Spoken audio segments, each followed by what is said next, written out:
तो माहौल को बिगाड़ने की कोशिशें भी होंगी, उस पर काबू करना भी सरकार की जिम्मेदारी होगा। लेकिन जो तैयारी वहां पर देखने को मिल रही है, उस तैयारी को आप कैसे देख रहे हैं?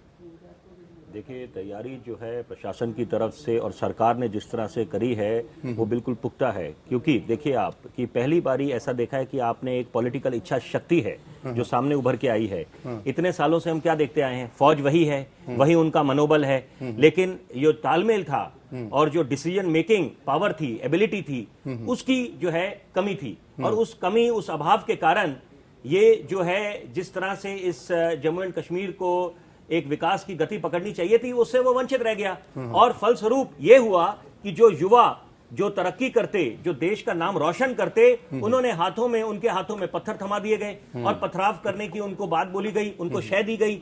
और जो शय दे रहे थे वो तो मौज की जिंदगी जी रहे थे, चाहे पाकिस्तान में हो चाहे यहाँ के लोग हो जो जहर उगलते हैं, जो खिलाफत जो वकालत करते आए हैं 370 और 35A की। अब इसमें देखिए जो जरूरी बात है, जो समझने की जरूरत है, वो ये है कि आतंकवादियों को पनाह देने वाला जो पाकिस्तान है, ये जो उस पे जो सर्जिकल स्ट्राइक हुई है, ये बहुत अहमियत रखती है। क्योंकि पाकिस्तान पे सर्जिकल स्ट्राइक सरकार ने करी, फौज ने करी हमारे, तो देखिए उसका बहुत असर पड़ा। लेकिन ये सर्जिकल स्ट्राइक का उनको अंदाज भी था नहीं कि जिस तरह से हम लोग एफर्टलेसली इसको कहेंगे, सरकार ने फैसला लिया फौज के साथ तालमेल रखकर और इन्होंने 370 और 35A को हटा दिया। देखिए, और जो जिस तरह से अटकलें लगाई जा रही थी कि भाई घाटी में काफी जो है ऐसे घटनाएं होंगी, ऐसा कुछ भी नहीं है। क्योंकि लोगों को समझ है, लोगों को कौन फर्क किसको पड़ना था, एक आम आदमी को। और आम आदमी भली भांति जानता है कि इतने सालों से उसने किसी तरह की तरक्की नहीं करी। जिस तरह से यहां पर उद्योग आने चाहिए थे, जो एक रोजगार के नए उनको मिलने चाहिए थे, उस तरह से वो वंचित रह गए और वो पीछे रह गए। और उसमें सबसे बड़ी बात आप देखिए कि हम लोग बात करते हैं एक तरफ से कि कश्मीरियों को आप दिल जीतिए, और ये बात पहले चली थी कि आप फौज को कम करेंगे तो उससे एक कॉन्फिडेंस बढ़ेगा।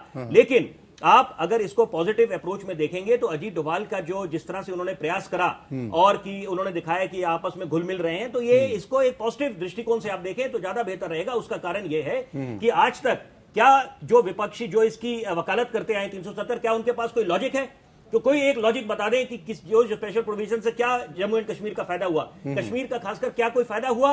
नहीं, ये तो प्रधानमंत्री की तरफ से संबोधन में भी स्पष्ट कर दिया गया कि इस फैसले के पीछे मकसद क्या है। सबसे अहमियत बात देखिए कि ये इसमें कोई दो राय नहीं है। हम लोग बाहर जाते हैं विदेशी दौरे पे, मैं गया स्विट्जरलैंड, यूरोप के टूर पे गया, देखा, तब लगा कि हमें बचपन से ये इस चीज का ज्ञान था कि जो है धरती का स्वर्ग कश्मीर को कहते हैं। स्विट्जरलैंड तो बाहर की बात है, हम मेक इन इंडिया के दौर में जीते हैं, डिजिटल इंडिया के दौर में जीते हैं, स्किल इंडिया की बात करते हैं, रिफॉर्म्स की नए बात करते हैं, तो हम इसको क्यों ना प्रमोट करें? अगर ये कश्मीर का विकास होता है तो उसका जीडीपी पे भी डायरेक्ट इफेक्ट आएगा। ये तमाम चीजों का विवरण तो प्रधानमंत्री ने अपने संबोधन में दिया है, तो ये तो धीरे धीरे होगा, जादू की छड़ी तो हाथ में नहीं है, ये पहला स्टेप लेकिन अब